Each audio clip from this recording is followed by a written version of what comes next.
Hello everybody, I am your resident Fosler. I am the creator of Fracture and a few other object shows that you may see on my channel.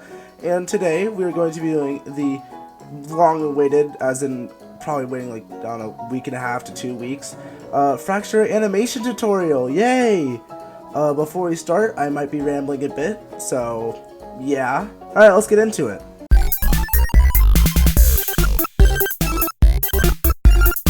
So our first part of this tutorial is going to be the general art style of Fracture. Now, as you can see, I have a bunch of examples laid out here. We have put together faces over here, mouths, arms, eyebrows, eyes, and legs. Some common patterns you might notice throughout a lot of this is that I tend to do like a kind of a rounded approach to a lot of my stuff. Like for especially down here in the arms. If we go down to the arms, you can see like they're kind of more round. There's not as many sharp edges.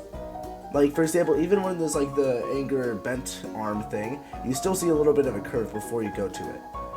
Now, that's something I tend to do with a lot of my other stuff, like the legs.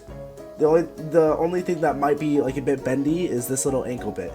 So, right here, it's like an L, but a lot of everything is just more curvy. Like, especially this one right here, it's down and the ankle curves. So, yeah. Eyes are pretty versatile. I like to use these smaller eyes and these like squinty ones whenever the character is more like scared or just in shock or in awe. This one right here is when someone's actually like pissing their pants because of how scared they are. And then there's a bunch of the other ones. This is a normal one. Now eyebrows. I like to do a bit curvy eyebrows still, but I tend to do this thing where I do this normal eyebrow, a little bend, and then the little like wrinkle, I guess. I do that for mostly just like exaggerating the anger in a character, so it really like you can feel the emotion, if that makes sense. A lot of the mouths too are generally more rounded. Something you'll notice is like for these mouths, my old art style used to be like this, where not like that. My old art style used to be like this, where you can have like this little hang off. But something I tend to do nowadays is I tend to go like this, and then I complete it. So that little tail thing isn't there, but there's still this flat edge, which is something you can see in, for example, this mouth and this mouth. Now for faces, it's just kind of putting all of the stuff that I just told you all about together, really. There's like happy, concerned, and I don't care, like shocked, shocked amusement, just joyful, sad, scared. Really, this is a really I don't care face. This is a little bit of a concerned face or a curious. This is just angry. This is also like an investigative. And then this one is just an angry face. So I hope that all made sense. If I went a little fast, I'm sorry.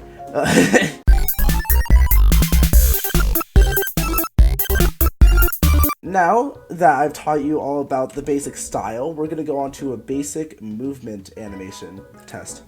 We will be doing this with flag. So we're gonna delete this. We're gonna have flag here. Let me just give him a little face real quick. Now something you see here while I'm drawing this pose, I typically use 3 layers to draw. One for everything above a character, like the face or any limbs that are like above the asset. One for the asset itself, and then one for everything behind. So for example, back here on this back layer, if I draw some back here, it's like that. There's the front layer, that's what I'm talking. But you might be asking, why not do everything on the back, why not do everything that's in the back on the same layer as the symbol? Because I tend to do a lot of skewing and stuff, and that messes with like the proportions.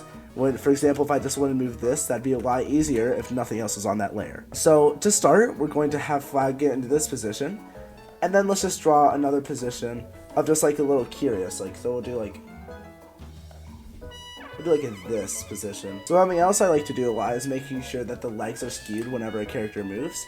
You select both, you hold Alt, and you can bring this top layer through. You want to make sure it looks like the character's legs are still the same spot. It doesn't have to be exact because it's a pretty quick movement, but it helps a lot when you want to like make these characters feel alive and not just kind of like literal drawings, if that makes sense. So let's say I want to get the character to get flagged to this position.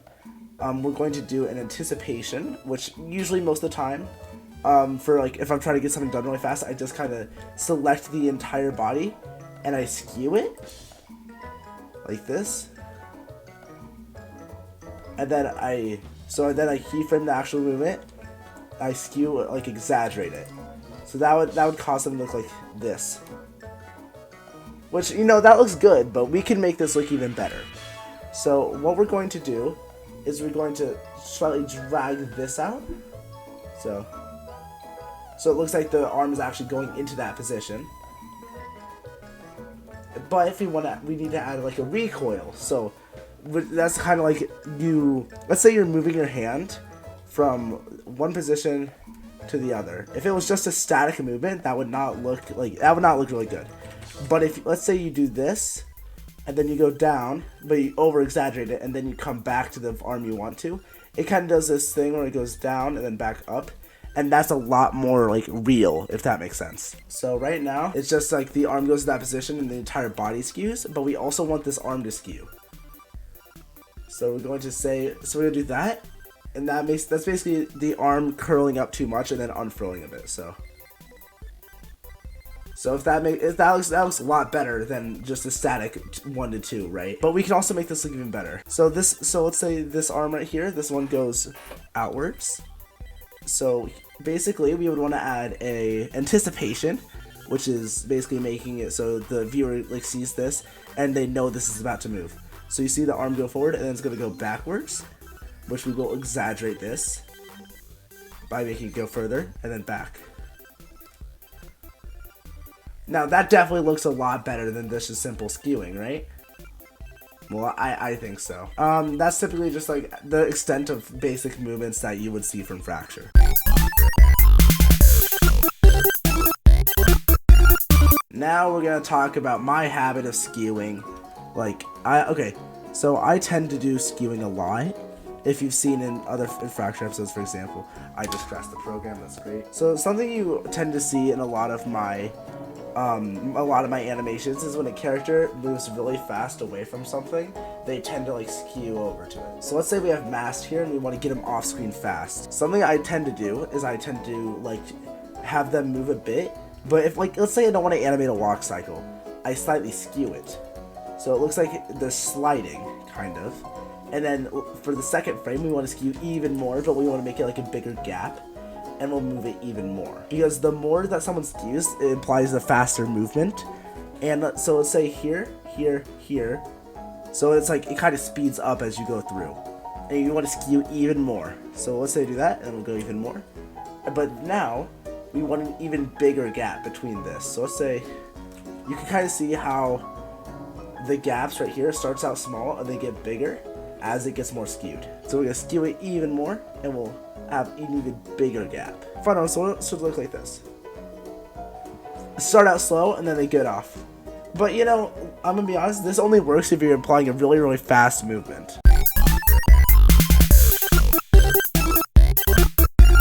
Now this won't always work, because let's say a character is like going off screen, but they're going off like slower. So we're gonna use Wallet here as an example of that. So we're going to have Wallet here walk off screen pretty slowly. So we're gonna draw a little face on him. Let's say he's just a happy guy, you know? He's just a happy guy. I love Wallet, he's awesome. Anyways, so we're gonna have Wallet here, but what are we gonna do with these legs? Because we can't just do the single frame, because that's gonna look weird. Because if we just do this and tween it, it's not gonna look like a real walk. So here's what I like to do. I like to have the character do this, and then this. And then we have 2 frames implying that, and then we have another 2 frames of both legs bent. So like this, and then we'll also do this, where we have the other leg go from the bent to the straight position, and this leg go from the straight to the bent position. See, that's pretty cool. But also, if we want this to seem more real, like more of a stylistic choice instead of, hey, we're not going to animate an entire walk cycle for this, we would like to, so basically I'm going to print this layer symbol real quick so I can better show what I mean. We are going to have this go for each frame, instead of 2s, go on 4s. So now this should look something like this.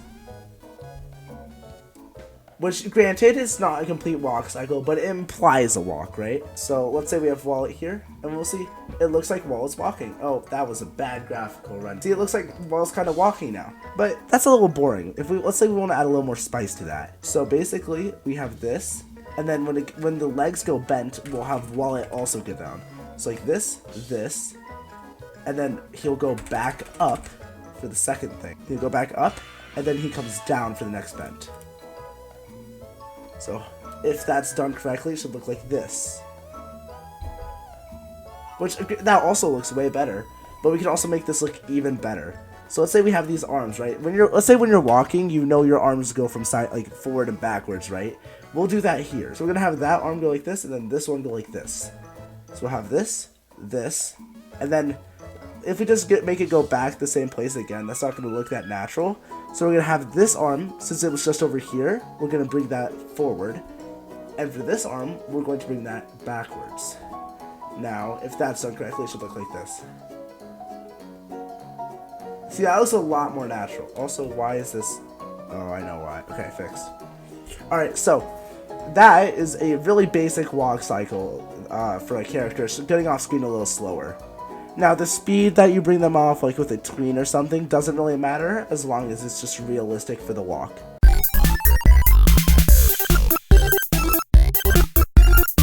And yeah, I believe that should be everything from me. I hope you learned something today. If you didn't, then I did my job wrong. I hope you enjoyed this little tutorial. As a reminder, Fracture animation auditions are open, so you should go do that. I really need help animating. Oh wait, who said that? Okay, bye guys.